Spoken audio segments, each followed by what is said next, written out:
and welcome to Fraggle Talk, the unofficial Fraggle Rock podcast brought to you by toughpicks.com.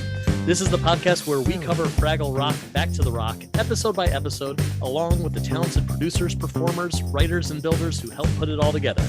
I'm your host, silly creature Joe Hennis. Today, we are talking about episode 8, Craggle Lagoon, in which the Fraggles take a much-needed vacation, and there's a mystery afoot that only Inspector Red can solve. We're joined today by two talented puppeteers from the series. First up is a performer whose work can be seen on Splash and Bubbles, Happy Time Murders, and on Kidding with Jim Carrey.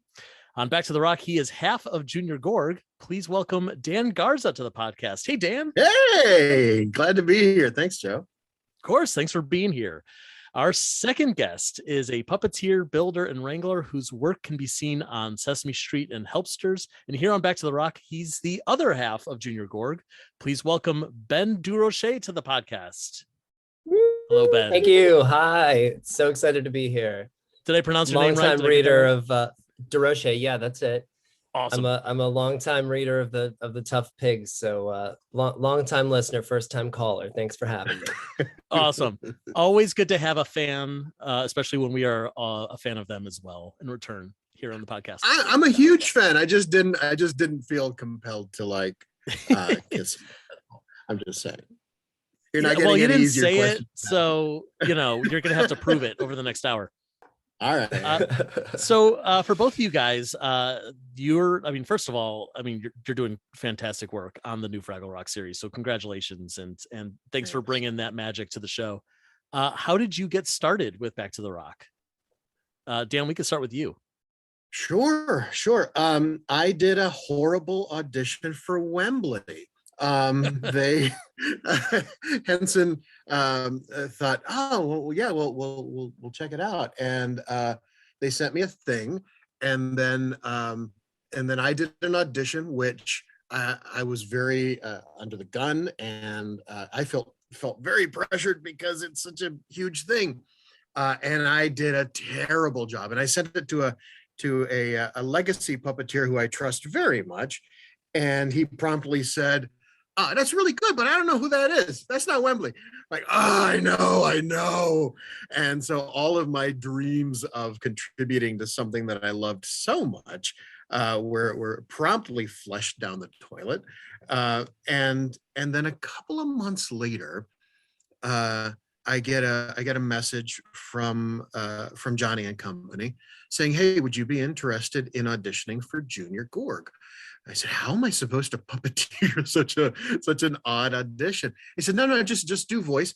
So I did voice, but me being the overachiever, I did they sent me a scene, and I did an audition voicing all 5 characters in the scene. I layered it. I did Junior, Pa, Ma, and then the two shrubs that are in this episode as well. And then I got a message back saying, "Could we just have Junior, please?" and so after and I had studied the show so much for Wembley, not even thinking that I was a good match for Junior, because I don't know. I just didn't think that wasn't my focus at the time. So I went back and started watching more and watching all kinds of interviews with Richard. And one thing led to another. And then I got a call about 2 or 3 weeks later. No, about 3 weeks later. Johnny called me and said, "Hey, so what are you doing in January?" And I, of course, was just I wasn't a ball of fire. I was just a mess of tears, and that is how I got pulled in. And subsequently on set, they asked us to do a bunch of different critters and characters, and wherever my arm fits is where I'm at, man. So yeah, whatever I can do to help. That's such a puppeteer's motto: wherever my arm fits. There. Yeah, and these things are huge. I'm like, oh gosh. So I'm working on it. I'm doing forearm sit-ups to tone and lean. You're just gonna get more ripped in your bicep and forearm there, Dan. Yeah, gonna help. like pure Popeye style, right? Yeah. Oh, man. Such a challenge. Ben, how about you? How did you get onto Fraggle Rock? Well, I actually started working on the show as a builder. I live in New York and work at the creature shop here. And when the pandemic happened, they sent us home and the production halted on Sesame Street, which is what we were working on at the time. And then a couple months in, they're like, hey, we've got some old puppets we're going to start refurbishing. So they sent me like a couple of old boober bodies, and I rebuilt them in my living room. Wow. And that's when the show hadn't been greenlit at the time yet, I don't think, but it was sort of starting to catch wind. And it's like a kind of surreal time, not only being in quarantine, but then figuring out how to like build puppets from home when it's not something we'd been doing. And then, of course, as time went on and production ramped up, I started hearing murmurings that the show might go to Canada to shoot. And I'm Canadian. I was born in Ottawa, and Ottawa, Ontario. By the way. Thanks. Thank you.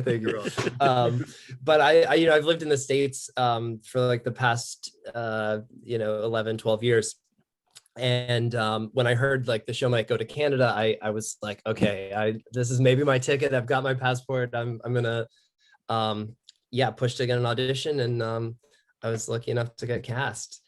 And because I worked at the Henson Company already as a wrangler, I was kind of hired to do both. So I got to do a bunch of wrangling on the show, some building, and also perform. It was like a dream come true. It's everything I love.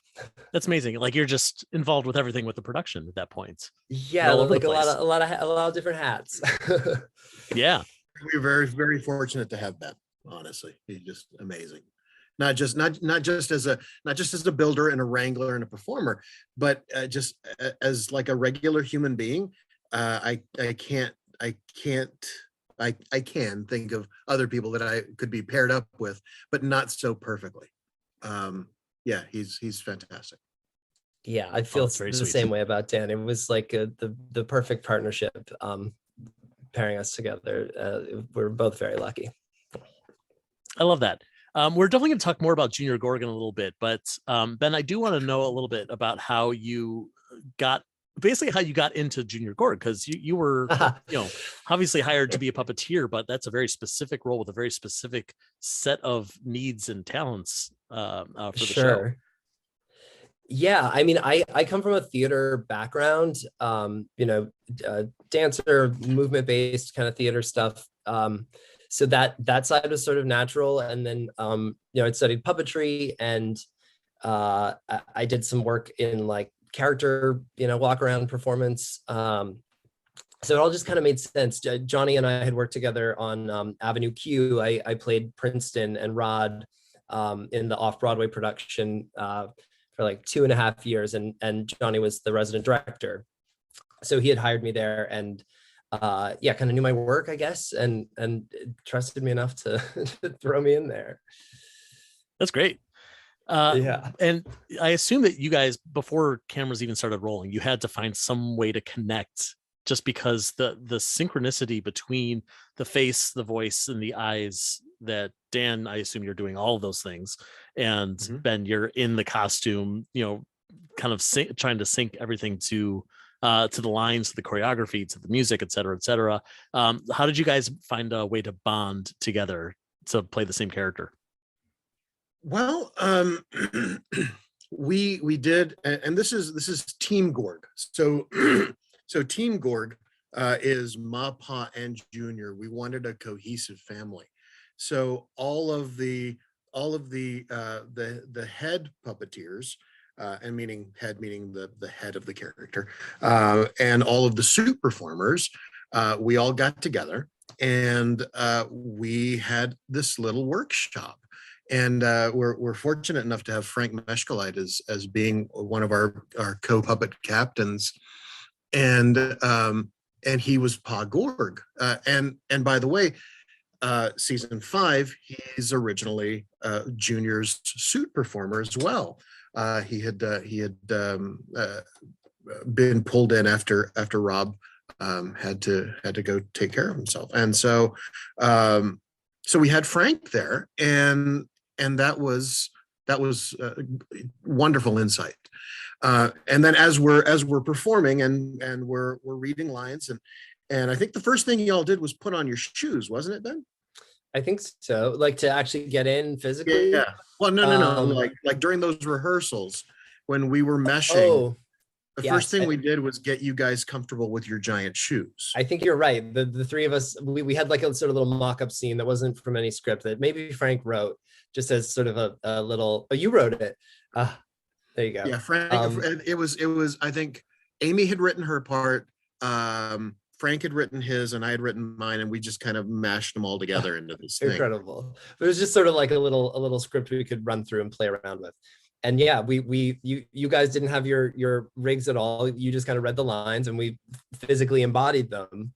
Yeah. Which would kind of inform how we would shoot, right? Because we'd always run through it. I'd be either like just in my sneakers or in like the lower half, just like the legs, the pants. And we'd kind of walk through on the set, like what each beat of the scene would be. And I would kind of get Dan's vocal choices in my ear. And then from there, we just kind of build until we had it, in full Gorg. One of the important things that we studied early on, we wanted to make sure that silhouettes, I come from an animation background. And so for me, silhouettes were very important for readability. So wherever that camera was, and Ben had the one camera that he had camera view in his eye, whereas the other Gorgs had traditional Gorg vision. And so Ben could see his silhouettes. And for me, that was extremely important to make sure that all poses were readable and legible, especially with the suit, which adds another layer of stuff matching up. Your arm meeting up with your chest, or if you put your feet too close together, there is no negative space between the feet. So being able to predict each other was very important. So early on, I was on a daredevil mission to make sure that Ben was my best friend, because I had experienced that on Splash and Bubbles. Between Raymond Carr and myself, I could predict, being his body in that particular instance, with the character of Dunk, I could predict with 96.3% accuracy what Ray was going to choose to do in a scene that might be a little improvised. And so I wanted the same relationship with Ben, and it was just getting to know him, getting to know his sensibilities, and what you see on the screen is a dance between someone who has lines to say, has a tone that they've chosen, and someone who rhythmically and physically has an opinion of the character as well. And so it's this I'm following him, he's following me, we're following each other. And so it wasn't like a traditional dance where somebody leads and somebody follows. We were leading and following simultaneously. And there were choices that Ben made that I said, yes, let's do this. And there were times when Ben was like, okay, yeah, I think I can do that. And he just pulled it off like nobody's business. So yeah, if that answers your question. It does, yeah. But I need to go back a second. You mentioned something about how the Mom and Pa Gorg still have the old Gorg vision to be able to see what they're doing, which people don't recall. There was little cameras in the eyes of the puppets, and the puppeteer had the screens right in front of their eyes so they could see what the Gorgs were seeing. Was that different than what Junior had for you, Ben? Yeah. So the as you said, the original Gorgs had sort of like a spy cam, which set the character's eye line, or set the puppeteer's eye line at the height of the characters. So like the screen gave them basically a view like a periscope out of the Gorg's eye. But they were finding it hard in the creature shop with Junior's design to to hide the camera in a place where it would actually see out, but we wouldn't see it on camera. And I was lucky enough to also be working in the creature shop, so I could kind of give input, and I really pushed to get what sort of like Big Bird uses, which is a direct monitor from the camera feed, which is traditional for the like hand puppetry in the Muppet Henson style.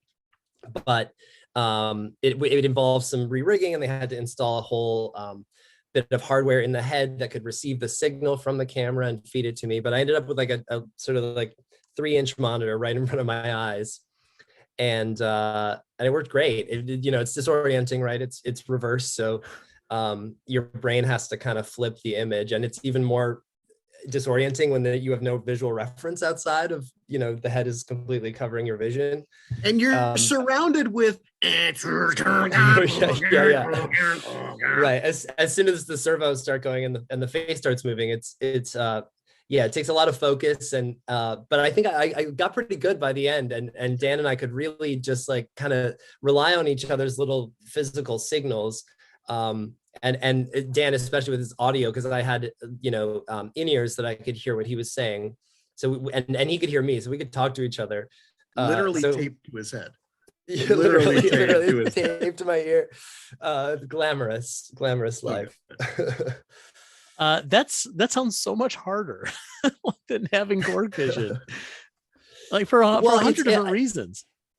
It's the Gorg vision has its perks for sure, but like Dan was explaining, I could really use the frame and use what the camera was showing to enhance the performance, because I could really see, I had immediate feedback of how my posture and stance looked.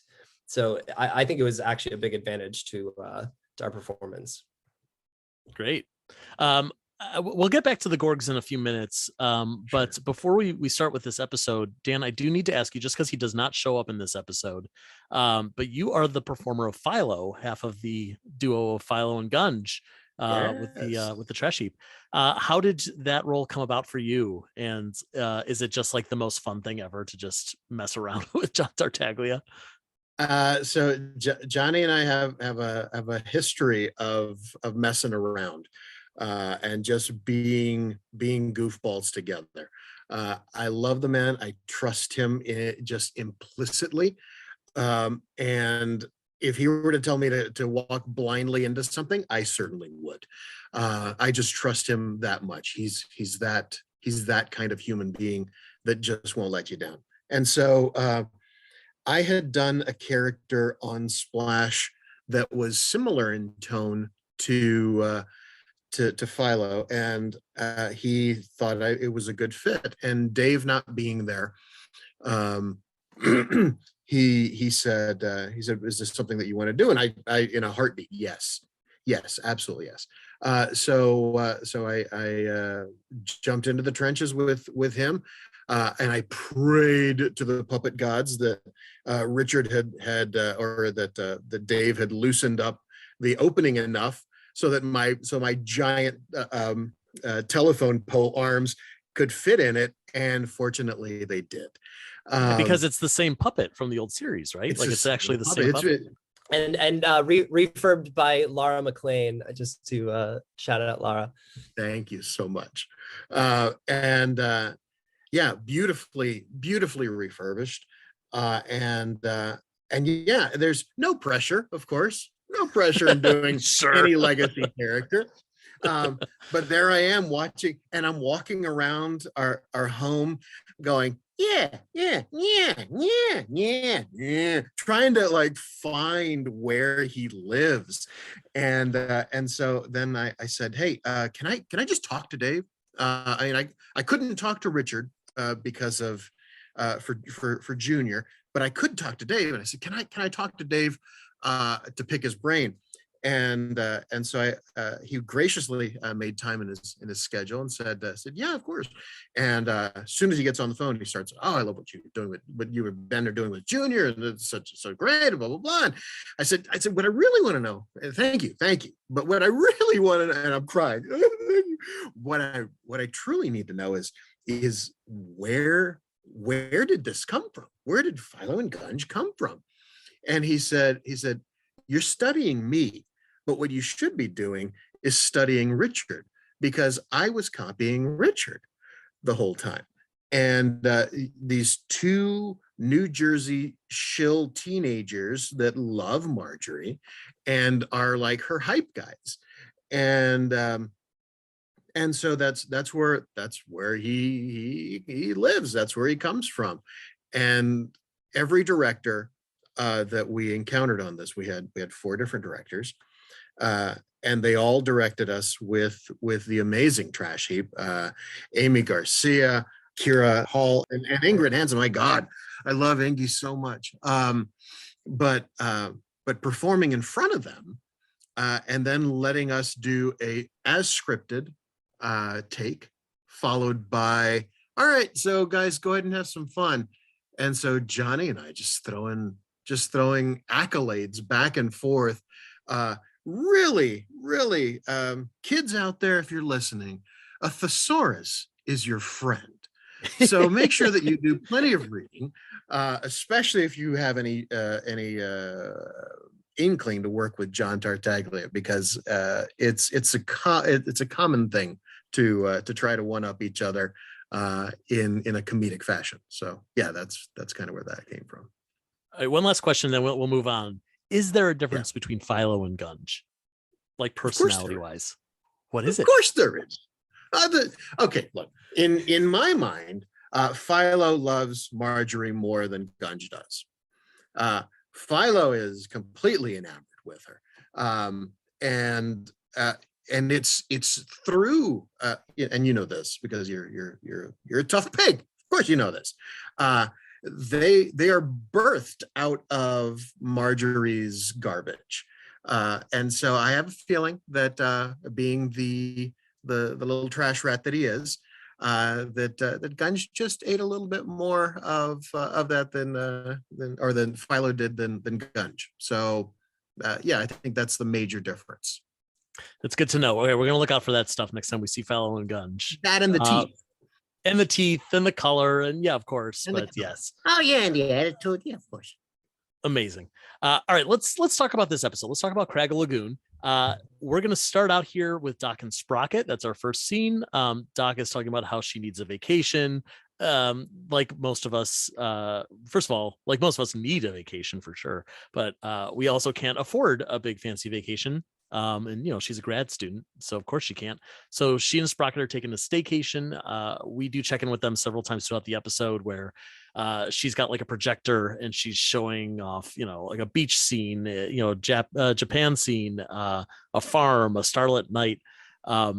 There's one bit where they're in the night scene where they're roasting marshmallows over a fake fire, and I had to Google it just to make sure if dogs could eat marshmallows. And in case anyone's wondering, they are not toxic to dogs, but they're not recommended. They're not good for dogs. So okay, I'm sure someone at Henson made that distinction before, allowing Sprocket to have that marshmallow. Were either of you guys involved with the Doc and Sprocket scenes? Well, okay. So when we first got there, the Canadian rules were one thing about COVID, and then they changed. But my first day on set, I was involved with. Did you see the Texas switch?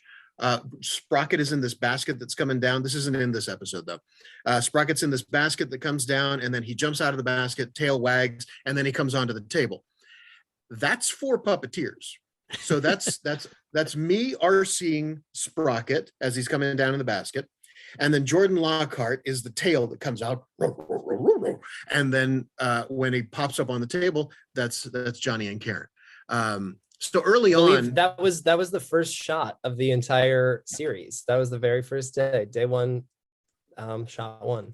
Animatronic Sprocket. Way to make it simple. As soon as I walked in, Johnny says, "Hey, so you're going to be doing animatronic Sprocket," and I just walked in and had and I said, "Can I get some time?" He's like, "Yeah, you know the shots that they always take time to set up." So I had about 10-15 minutes to get used to playing with him and making him feel natural and all of that. Yeah, just decades of legacy boiled down to 10 minutes. Sure, I'll go ahead and jump on that. No problem. I'm a professional, for Pete's sake. And so that was great. And then the rules changed, and we had to sit like 2 weeks out, 10 days out, until we could come back in after we were all cleared. And I'm great. Kudos to everyone in production for being so willing to protect us, all of us on set. There were no moments that I personally, I don't know anyone else, felt completely safe, and like I was going to catch anything or any of that, because what was happening was very real and very new to a lot of us. So they really took care of us and made sure that safety was first. So yeah, that's great. Yeah. So a little involved. I would have been involved more with Sprocket had I not been isolated, quarantined in a snow-covered condo. Well, and it actually played to my advantage. Sorry to say, but I was there to wrangle during the Doc and Sprocket. We shot all that at the first, I think it was 2 weeks, and I was there to wrangle. But because a lot of the puppeteers were thrown back into quarantine, I got to jump in as a puppeteer a little sooner than planned. And there's like one shot where I got to do Sprocket. There was another cowboy switch out. And then actually in this episode, the sequence where the package kind of comes through the dog door and then Gobo sneaks with it back into the Fraggle hole. I don't know how, I can't remember exactly how it's cut, but we shot it with 3 different Gobos, like one popping up by the door on the wide shot, and then the second puppet coming around the corner, and then the third puppet, which I rigged, was an armatured Gobo with a rod going through the box so he could be puppeteered from the front going into the hole. And I got to do it on the day because there were just not enough hands. So I was like shoved in that little nook in the Fraggle hole, dragging Gobo by a box. Wow. Not many people can say that. Quick Easter egg about this episode. If I'm not mistaken, when Lily looks at her phone and there's a guy with a surfboard, that's Tim O'Brien. I thought it was Tim O'Brien, but I wasn't sure. One of our associate producers. Yeah, that's pretty neat.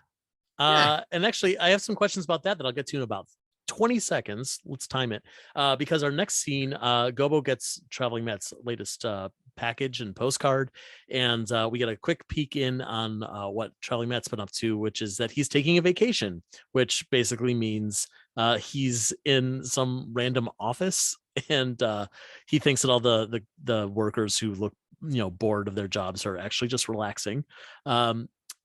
He discovers the relaxing water features, which are in the bathroom, the light massage cavern, which is a Xerox machine, and he drinks from a mega cup, which is just a garbage can, which is what he's sending back to Fraggle Rock. Very sanitary. Now, there's a lot of extras in the scene, and we don't see a lot of humans on the show as a whole, and that's true for almost all of these Traveling Matt segments. And I believe, correct me if I'm wrong, maybe almost all of the puppeteers have shown up on these as extras in these scenes. I mean, Dan has one of the best cameos possibly in Jim Henson Company history. I mean, the wig alone, but in that wig, I grew that hair. Oh, that's why you had a hat on all I'm that a time. Consummate professional. I can grow very hair. method of you.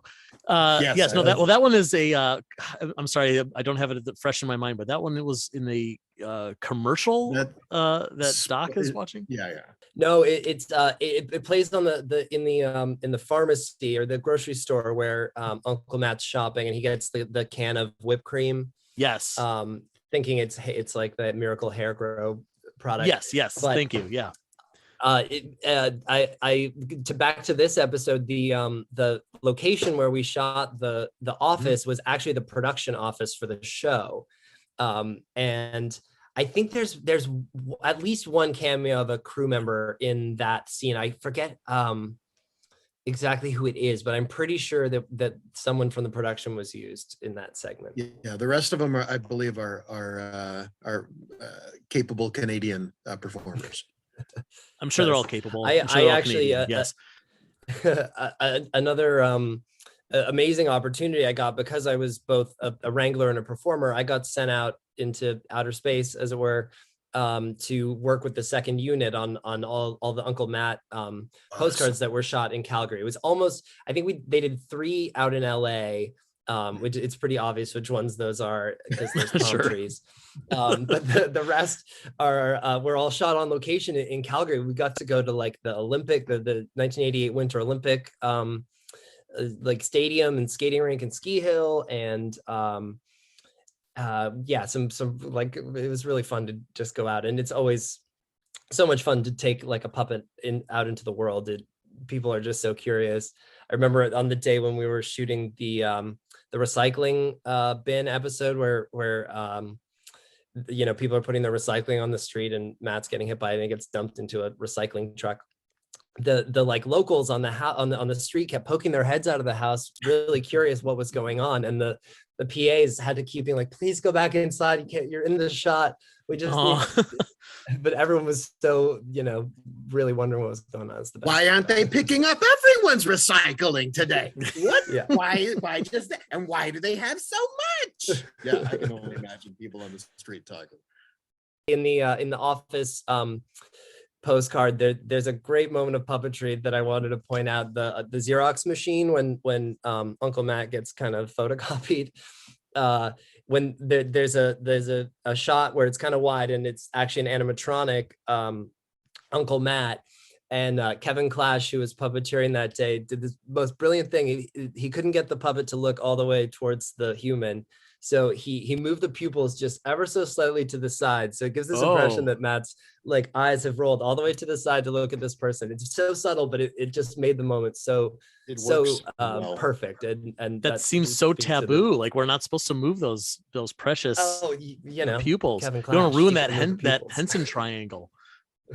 Well, in the right moment, it's just it works so well. I wanted to shout that. Absolutely. And then of course the scene ends with Matt dumping an entire trash can of water on himself, which is always a little stressful as a puppet wrangler with a wet puppet. But and of course it was the last shot of the day, and we had one go at it, and I was the assistant, so it was my job to like dump the bucket of water. And it was maybe one of the most nerve-wracking shots. One go at it, but it went okay. So many wet puppets on this show. So many wet puppets. It's true. So many wet puppeteers, I would assume, as well. Oh yeah. Well, we'll definitely be talking more about water throughout this episode. But one thing I did like when Gobo was reading this postcard to his friends, Wembley says, like, relaxation, water. That sounds like what we do all the time. And Red says, yes, but this is about doing those things in a different place, which made me feel like she is talking about this pandemic. She is talking about, like, I've been stuck at home doing nothing but sitting on the couch and watching movies for the last 2 years. And it's like, man, I need a vacation from all the sitting around doing nothing. I just got to do the same thing in a different place. So true. Maybe that's just me. We've all been Fraggles for the last 2 years. Oh, if only. And for those not seeing us, because you can't see us, I did bring my mega cup. This is 52 ounces of Texas Fun. Wow. Yeah. What are you drinking there, Dan? Can you tell us? It's water. No, it's just water. It's just water. Just water. Wink. Okay. So we get a glimpse of the Doozers in this next bit because they in the previous episode they found this new pink goo. Turbo and Wrench Doozer want to start using it right away, but Cotterpin knows that we got to do more tests first. This is going to be another runner through the episode where Turbo and Wrench are just going for it, and they're putting this thing into production without proper testing, and there's probably going to be some unexpected repercussions. We'll talk more about that next week, but I do want to talk with you guys about the Doozers, and were you involved in puppeteering these guys as well? Shout out to Allie, Andy, and Donna, especially in this particular sequence. Fantastic work, just overall fantastic work. Specifically with Doozers. Doozers are lovely little creatures that when puppeteered It means there's a lot of spooning happening. That means you're really, as a puppeteer, it's your responsibility to invest in solid hygiene, because you are, besides your family, there's no one closer than snuggling puppeteers. And everyone's got a little, they either have mints or mouthwash or very strong deodorant, and we're all together in these. If you were to see it, I'm sure you've seen some of the behind the scenes stuff. Basically, we're all huddled under these risers, these tables, these raised sets, and there is no, because these characters so small. So I mean, you're literally beside each other. You're rubbing shoulders. And thank goodness for COVID tests, because for someone who embodies a lot of Boober's qualities, of just getting something. It's a thing. But doozers are great to puppeteer. They're fantastic, and they're finicky, they're delicate, they're squishy, and props to our creature shop for keeping them running. Gotta shout out Nick Belmore, Jason Yes. Ward, Leo, last name I'm blanking on.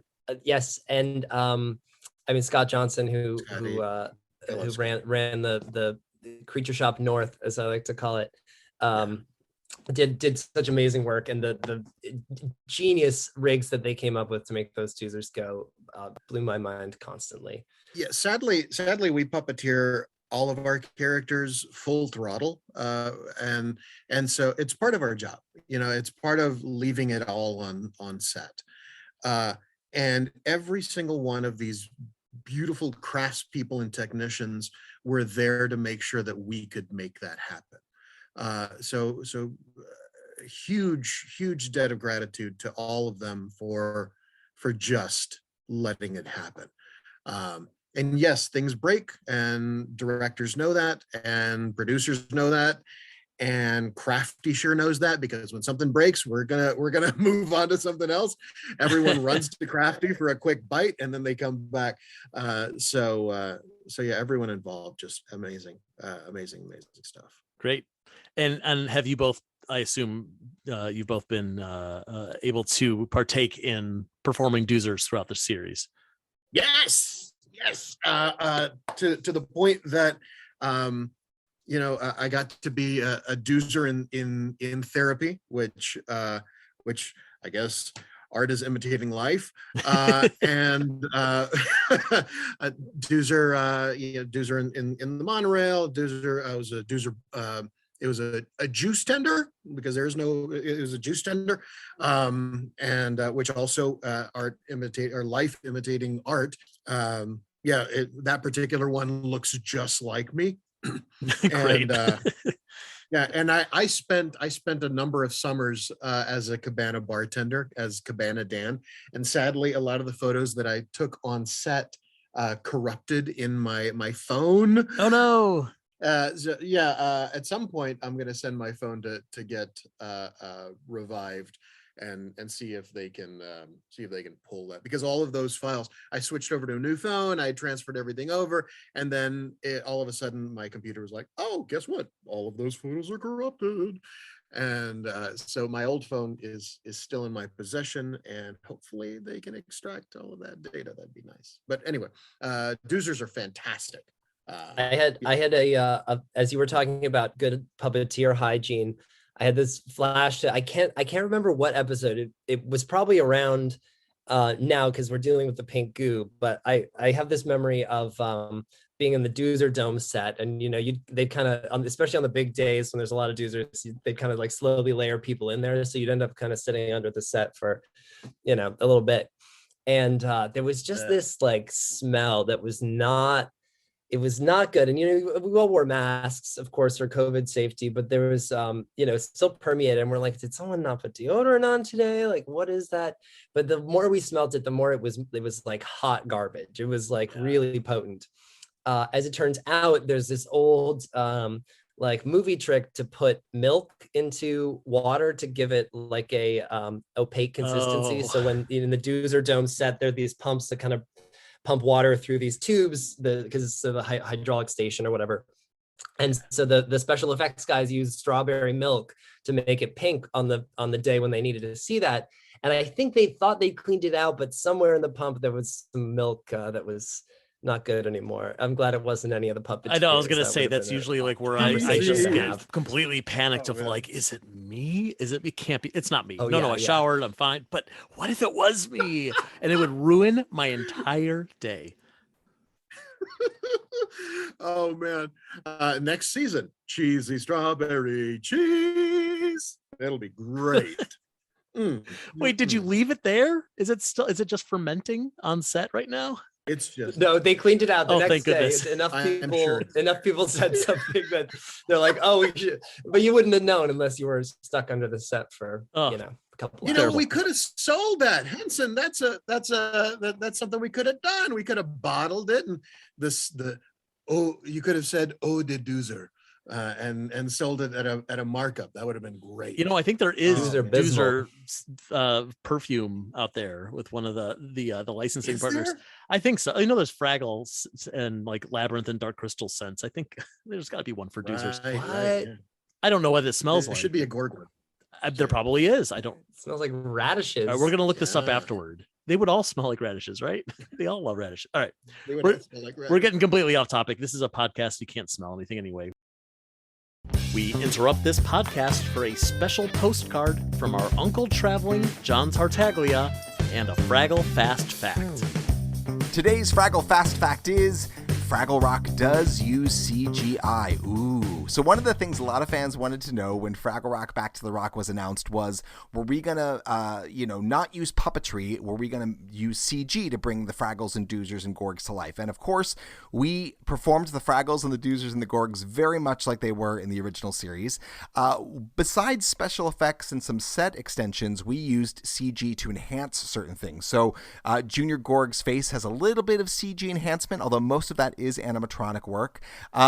But what we mostly used it for was for the Fraggle Five. When they sometimes appeared in the Gorg's Garden, they were CG characters. So if you look at the first episode when the five Fraggles are running around Junior's feet, those are CG model versions of the Fraggle puppets.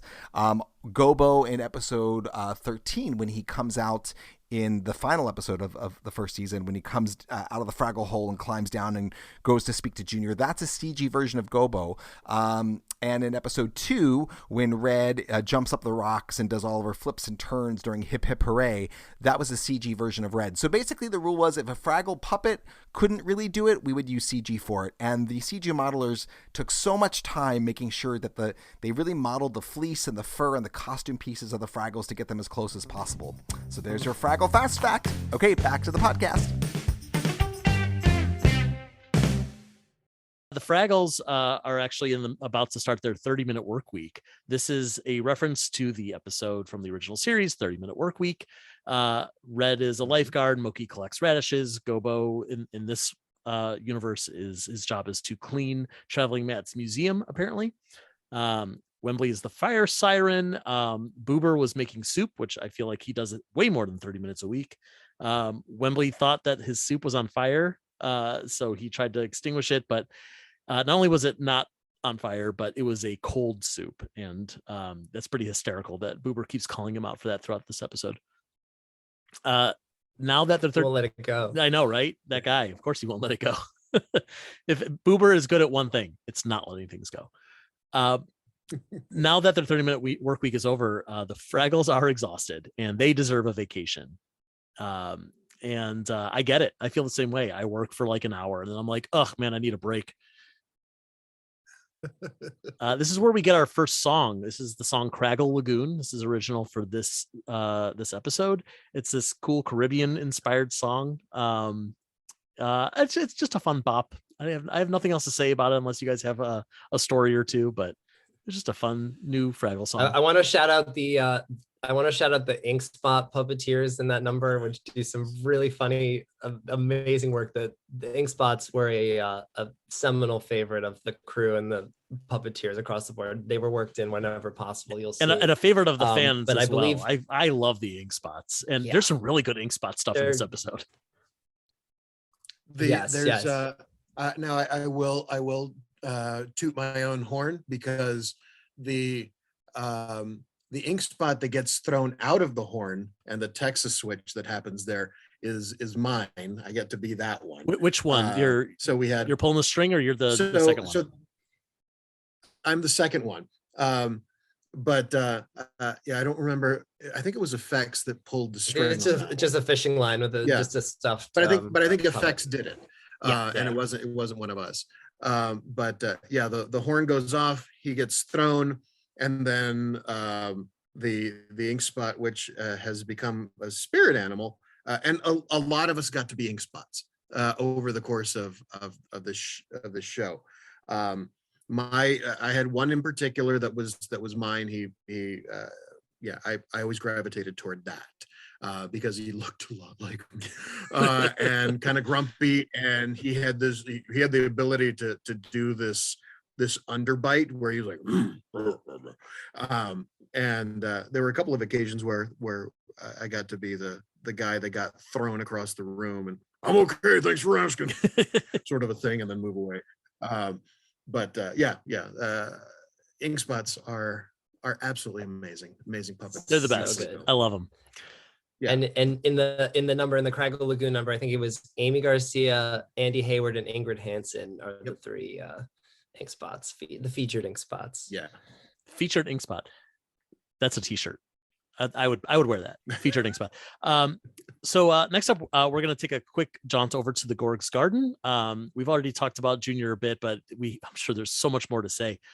First of all, that set of the garden looks incredible with the castle and the real grass, and I mean, it's got to be such a joy to get to play up there.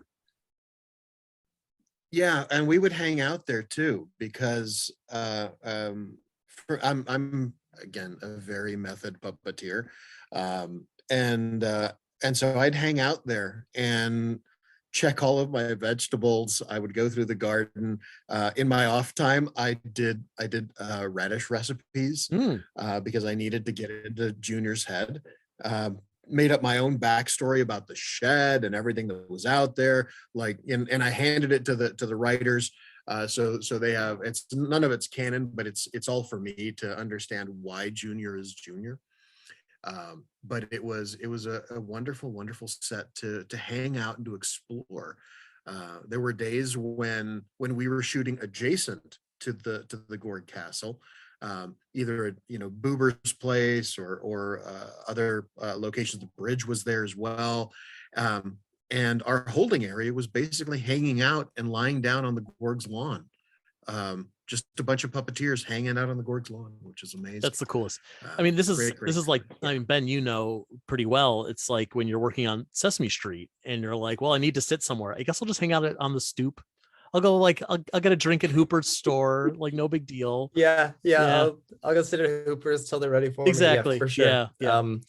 And we got to do that, and that lawn was so expansive and kind of cozy, right? It was like AstroTurf, that we could go and kind of chill out on.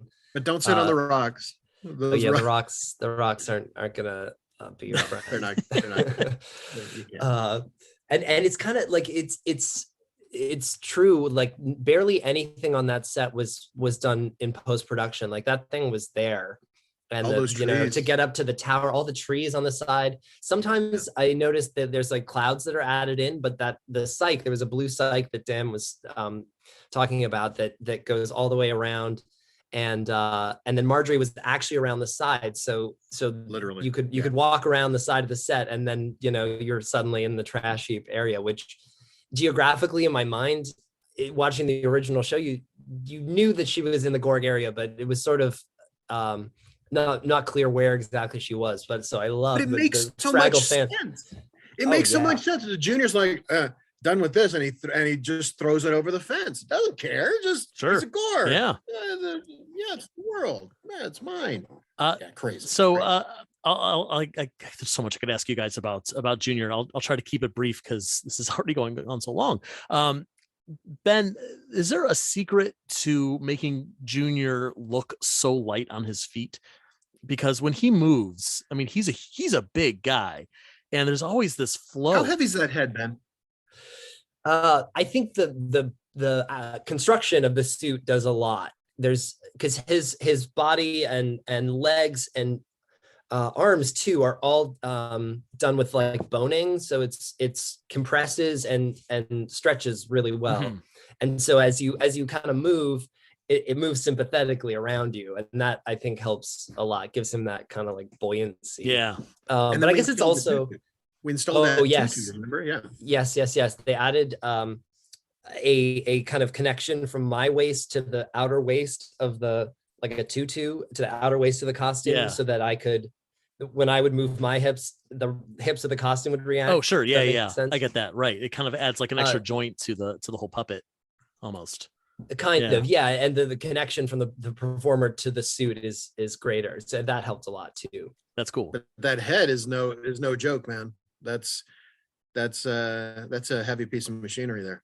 Oh yeah. The head is heavy. I don't know what the actual weight is. I should, but it was so front heavy that they had to bungee cord it to my back. I had sort of a back brace with a clip that the head would connect by a cord, and that helped sort of counterbalance the weight of it a little bit. I turned into Ben's mother on set. Anytime there was going to be a stunt or would it be possible? And Ben's like, yeah, I'll dive head first. Or Benny, come here. I want to make sure you're okay.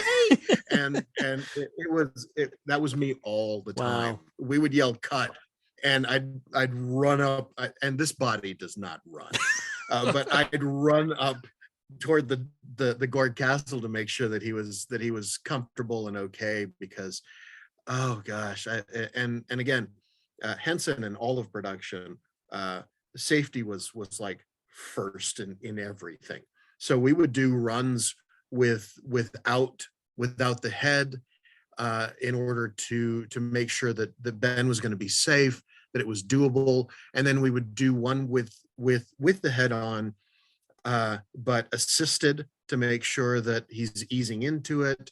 And in other cases, like the well scene where you were on your back, the gazpacho scene, that was first assisted, and then Ben was like, "Yeah, I could do this." Thank God for his abs, man. Ben's got some killer abs, because that's a lot of weight. No, it's official now. We said it on a podcast. Everyone knows that you have great abs. Ben's got abs. Yep. Wait for the calendar. And like, it's got to be, I'm imagining wearing all that weight on top of my head, and like by the end of the day, you must have had horrible like neck, shoulder pain. I mean, that's got to take a toll. I mean, I had to take care of myself for sure. Luckily, we would shoot like 2 days probably of Gorg stuff, and then have like a week or two before we shot Gorgs again. So my body got a break. It's not like we were doing those back to back, which would have been killer. But everyone was so like took such good care of me on set, and really I was always the one like, no, let's do it again, and they're like, get them out. But the you want a sandwich, Ben? You want a sandwich in there? Yeah. I gotta shout out my my wranglers, Kim and Yvonne, and also Christy and Terry from the Creature Shop, who would like bring me peanut butter sandwiches, and between breaks they actually got like leaf blowers and would stick them in the armpits of my costume to like circulate the air through. And nothing like saying, bring in the leaf blower. That's hysterical, and I'm sure much needed. I bet you it gets a little stale in there, and you're the only one who could smell it. Exactly. At least you're not bringing in strawberry milk inside. Yes. So Ma and Pa Gorg have gone on vacation. They're off to Kissing Canyon. Yuck.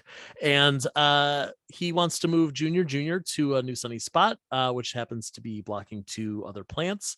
Who did you say performs those 2 plants? Because they're terrific. So the round shrub is Ingrid Hansen, and then the conical shaped, which classic shapes, by the way, as sort of an Easter egg sort of a thing. Those are very classic shapes. Is Kira Hull. So they did their work impeccably and had us in stitches on set. It seems like the kind of thing where like they were just ad-libbing all over the place, and just got to be so much left on the cutting room floor of just like gold, these sassy plants. They could have gone on for hours, and it was absolutely fantastic. What was on the page was beautifully written. Matt and Alex and all of our writers just absolutely knocked this entire series out of the park. But yeah, they also gave us some room to play around. For example, when Junior is talking to Junior, and the puppeteers are making the puppet talk. So he puppeteers Junior to say, he says, would you like to go blah blah blah blah blah, and then Junior out of the side of his mouth says, I'd like that very much.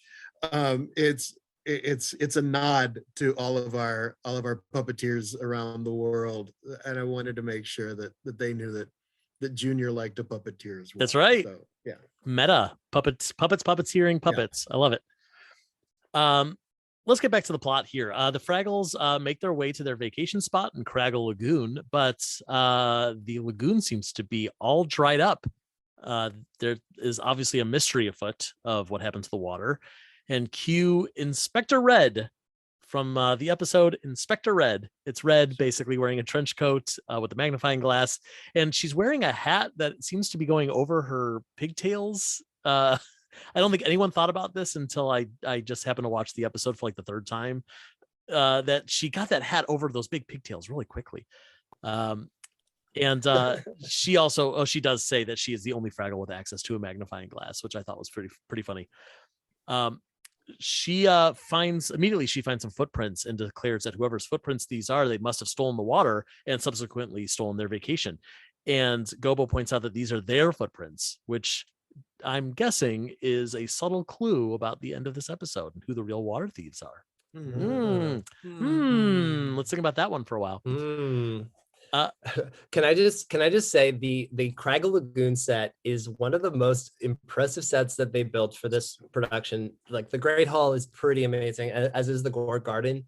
But the day that we walked in and saw that is all practical. There's no point where the practical set ends and there's like a blue screen. That entire cave was real and gigantic. For this one episode, it blew my mind. The production designer and the scenic team on Back to the Rock are the best I've ever worked with. So good.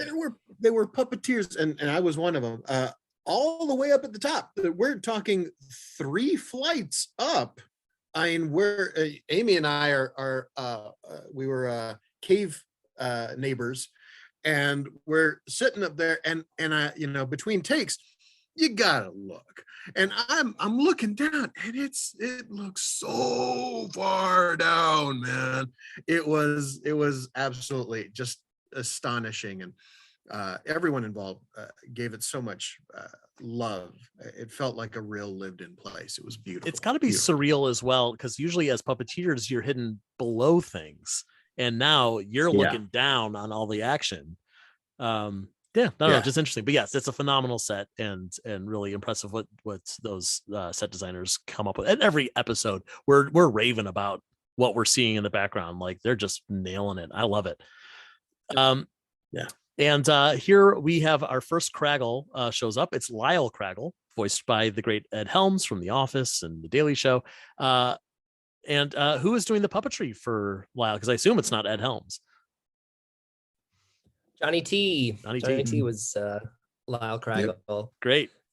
Yeah. He did a great job. And a fun fact, all the Craggle puppets are redressed background Fraggles. So there was like, I think 25 total kind of all-purpose gaggle Fraggles. And then they would get redressed as Murgles or Craggles as needed. I was wondering that if there was a difference between a Fraggle and a Craggle build. Yeah.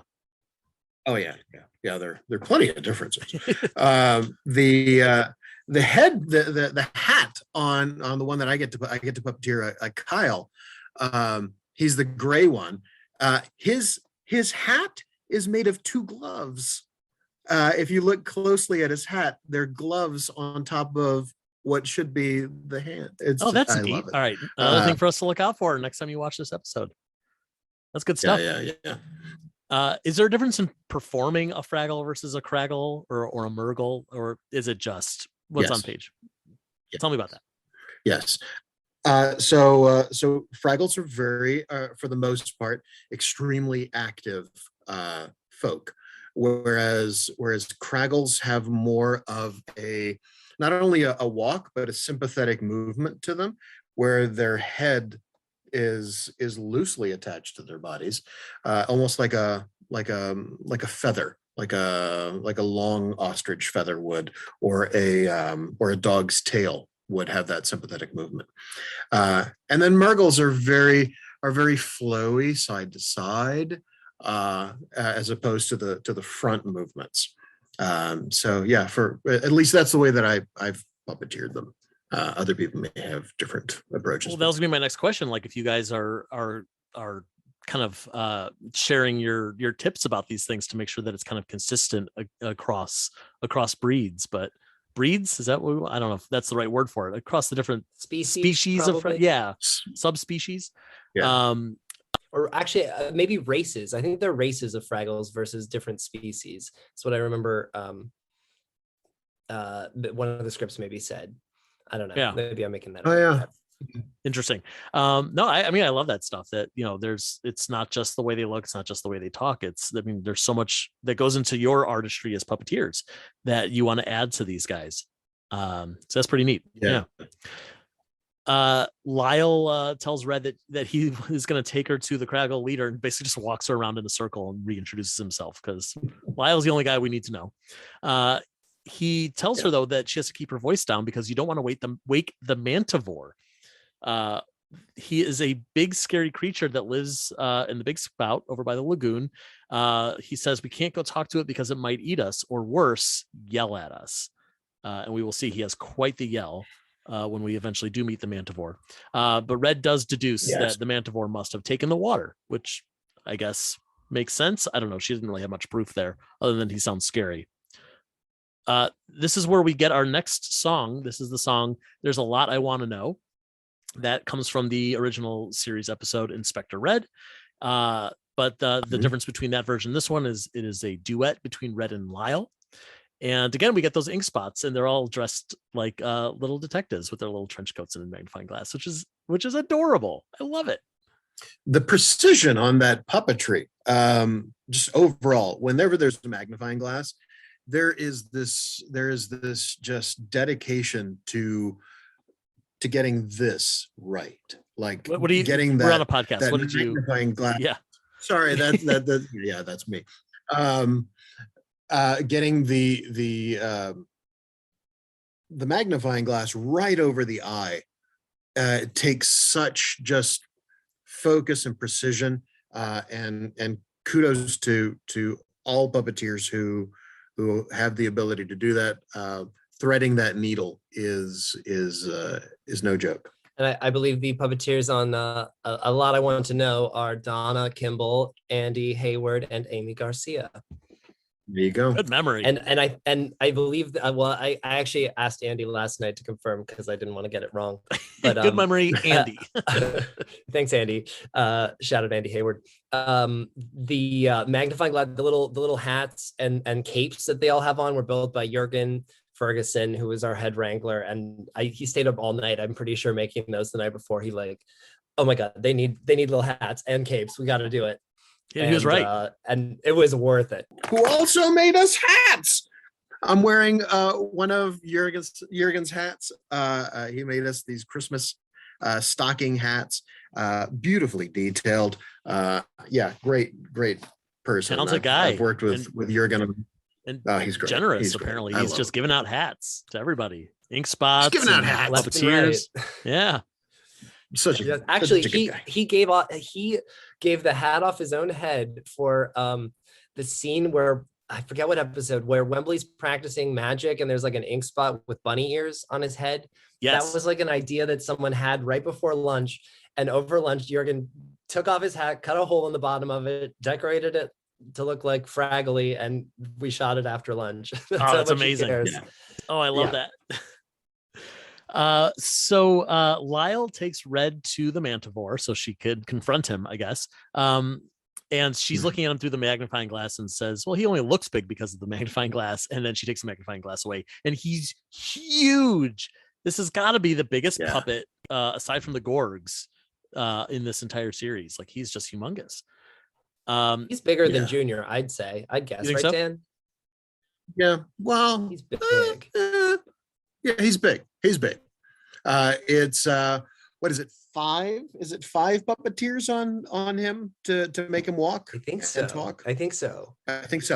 At one point, I was one of the legs, but not in all scenes, because I would scurry away to go practice on Junior whenever they didn't need me. But Frank Mescalite. Oh, heart of my hearts. What an amazing take on what could have been a very scary character. You feel Frank's heart. You feel it's what a great. The Mantivore is amazing. Manti is so wonderful. Built by Jim Krupa with help from Heather Ash, I believe, also worked on it with Jim, and like a really just gorgeous puppet. The way it moved and all the little details on it, Jim Krupa. I do want to add about that. You know, I know that Henson and Apple were pretty careful about spoilers and things leaking before things were initially announced for the series.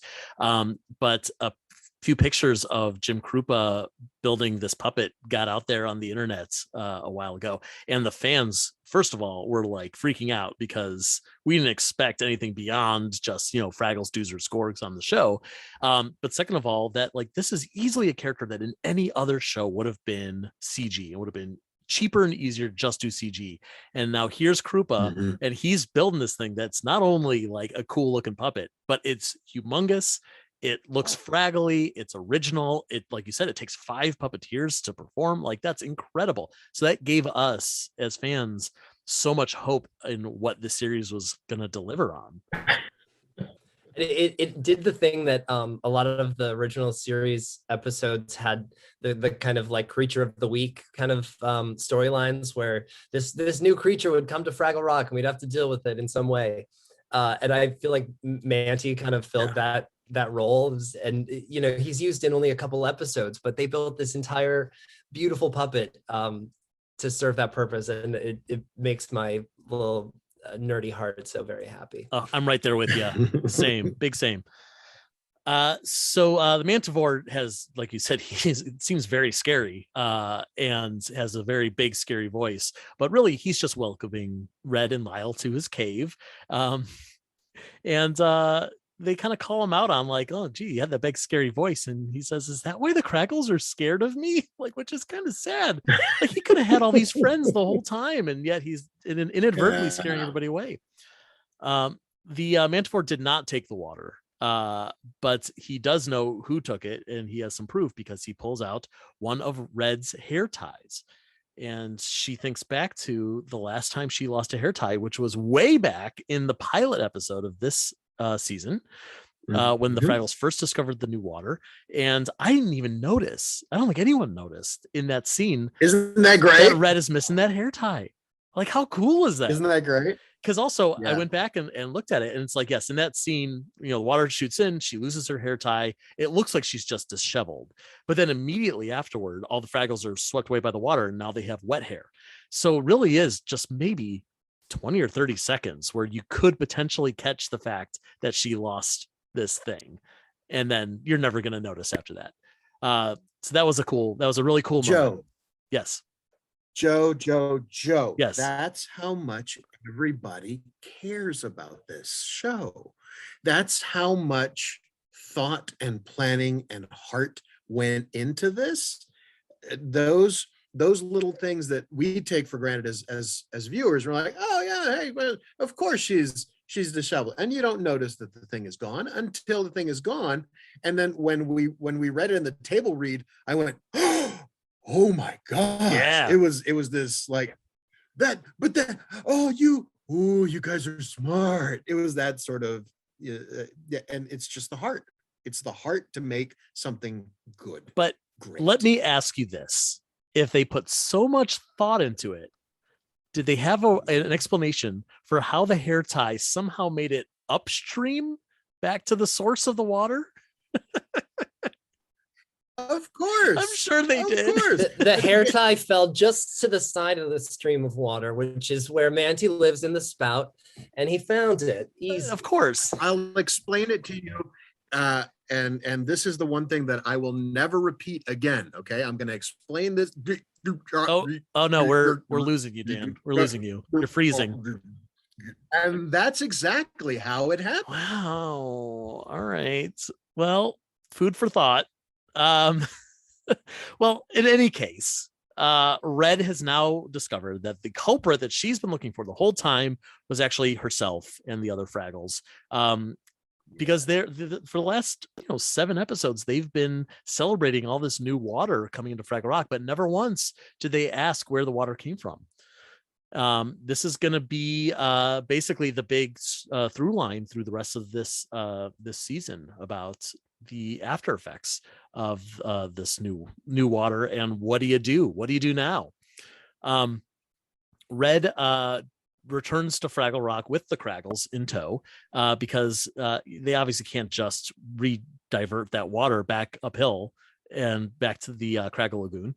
So now the Craggles are like refugees, which is also a nice little moment of how we're really supposed to take care of our neighbors here.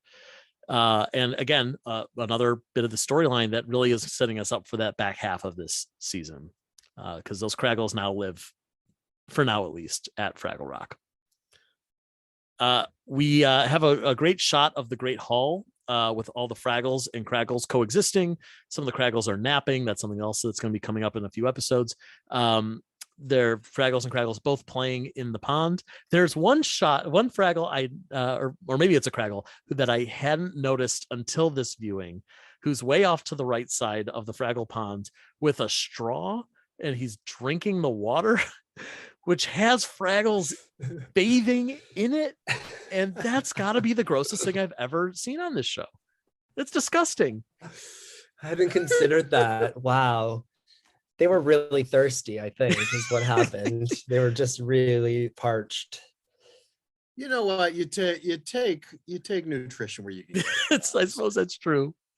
I mean, they do things differently in Craggle Lagoon. I can't fault them for that. I'm not going to yuck their yum. The purest of pure waters. Exactly. Gosh. Well, now as Red says, the Craggles get their well-deserved vacation by coming to Fraggle Rock, and has not thought through things like, where are they going to stay? What are they going to do about the water? Who's going to do their laundry? There's a lot of big question marks here, and thank goodness this is a serialized TV show, because we're not just ending it here. We have more episodes where we can explain these things.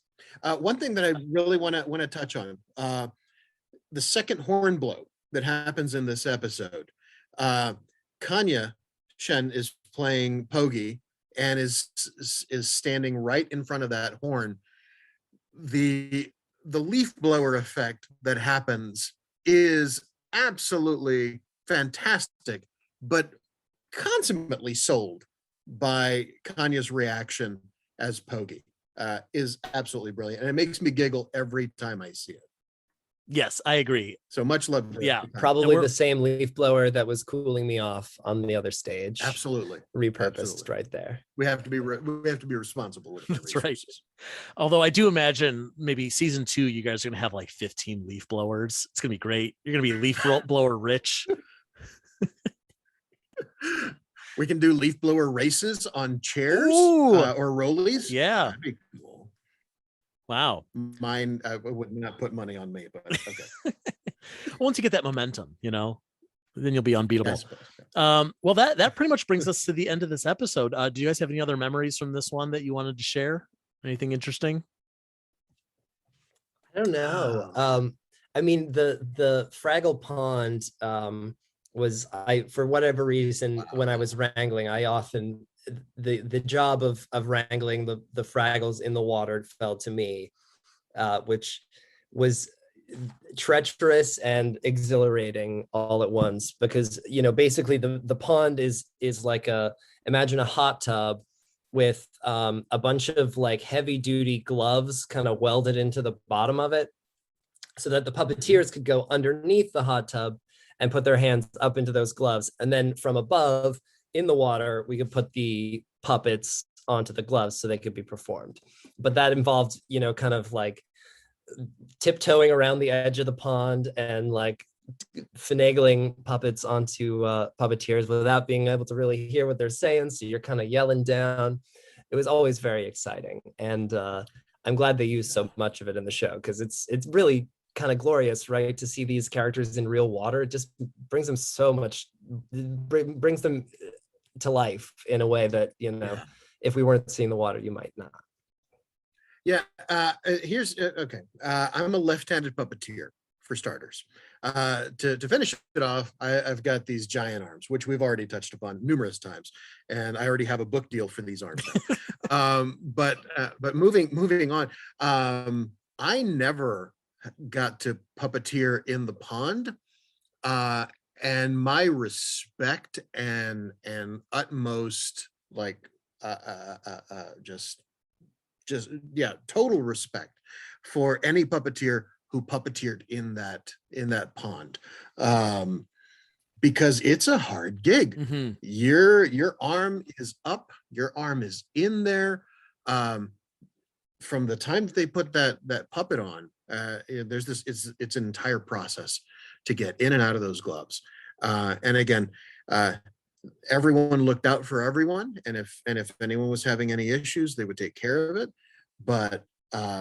But yeah, I could not have done that. It was that position and the water pressure that's around your arms, like a scuba suit, and then a wet puppet on top of it is just beyond my capacity of understanding. And Henson, if you're listening, which I'm sure you are, I'm more than willing to do it. I'm more than willing to do anything that you guys want me to do. However, maybe keep me out of the pond. That'd be nice.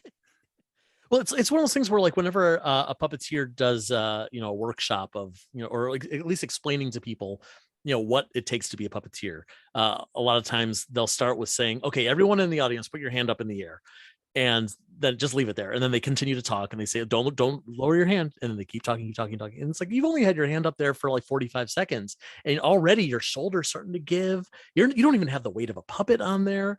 And like, it's hard work. I think a lot of people don't realize that puppetry isn't just like, wiggling a doll. It's, there's so many more things that go into it. And only one of which is keeping your arm in the air. Very confined spaces, awkward positions, extended periods of time, darkness, people, all that other stuff. So yeah, it's not for the faint of heart, and yeah, I mean it at the end of the day, whatever gets the shot done is what it takes. And we were surrounded by some of the most all-in people I have ever worked with. Just beautiful hearts all around. And I've worked on a bunch of different sets, but none of them felt like home. And this felt like a giant family. Everyone loved each other, looked out for each other. And to quote a very famous Muppet, I hope to go back there someday. Yeah, me too. We hope that you guys get to go back there as well, because this show needs a second season. We need more of this. And really, this all too short season that we did get really is just phenomenal. The amount of work, the amount of passion and love that you guys put into it, it's all showing up on the screen. So thank you so much for all you've done, for all you continue to do, for being here on this podcast. We look forward to seeing what you guys come up with next, especially if it is Fraggle related. But for now, I think that's going to bring us to the end of another episode of Fraggle Talk. But stay tuned, all you fine listeners, as Tough Pig's own Beth Cook talks more about the themes of this episode in our Dive Deeper segment coming up right now.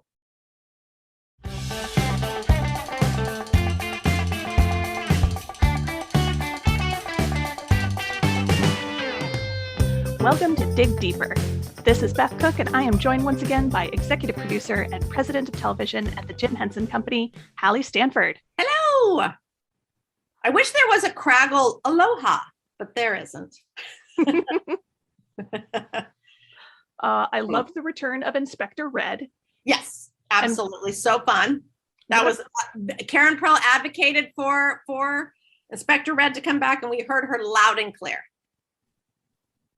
I love that there's a continuation of her character learning these lessons of she wants to push a little too hard and then realize that she needs to take other people into consideration, this time not just another individual who she already cares about, but an entire society. Oh, yeah. She needs to learn to prioritize their needs over her wants.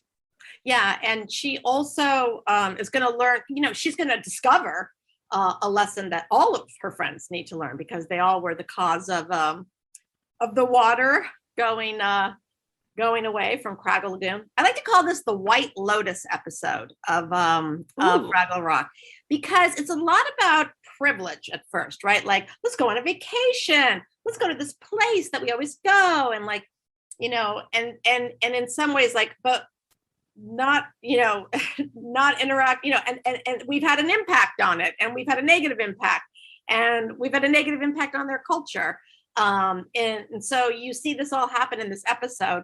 I also think it's funny that they're going on a vacation since they barely work, but anyway, I think that we just really want to showcase privilege, and as well as the lessons of understanding how we have an impact on other cultures' environments, and I think it's that sort of carbon footprint impact. It wasn't knowingly. They didn't go in trying to steal resources, right? As versus the Gorgs, Yes. and yet they're going to have to figure out what to do. I think this is a message. The whole idea of being a climate activist. And green skills for this generation. I think this is something kids are completely aware of and engaged in. We're just reflecting it back in the story because we wanted to show, we have this theme of water through our whole episodes. And so this is, how the Fraggles actually impacted one group that their culture did thrive with the water. And now we have to help them and then help figure out a way to make the water come back to their area. So, but I do want to say, I do feel that kids are really getting this messaging. We're just amplifying it. We're just continuing it. Whereas some of these messagings, I don't think kids are getting in Fraggle Rock. I don't think they're getting enough information on how to manage anxiety or have a moral imagination beyond their families and politics and country. So these are things that we are hoping that we can help foster in them. But this one, I think the kids do care about if they actually have a negative effect on a culture or people or land. Yeah. I love that parallel with the Gorgs, because in the same episode, you see Junior repeating, Gorgs deserve the best, that you can tell that his father has been saying to him and indoctrinating him. And so he tries to, give this plant that he loves, Junior tries to give him the best, and then realizes, oh, that's actually impacting the needs of these other plants. Yeah. And so whether that harm is done by accident, like with the Fraggles, or on purpose with Pa Gorg saying we need to hoard our water, the impact can be the same. The impact's the same. And with Junior, I think the journey is harder. I just talked about that term moral imagination, meaning that you have to be able to imagine a morality outside of what you've been taught. It's really hard. And why he's able to do it is because he's caring for something else besides himself, of course. But that's not so obvious to, kids when they're watching, that once I start to care for something, oh, wait, then I want it to be healthy and I want it to thrive. So once I start caring for a person of another color, once I start caring for a person from another country, I'm going to want them to thrive. And, that comes with connection and education. And so anyway, I think that just he has a harder journey, Junior. He kind of breaks my heart. Oh, absolutely. He really breaks my heart, but he comes out good in the end.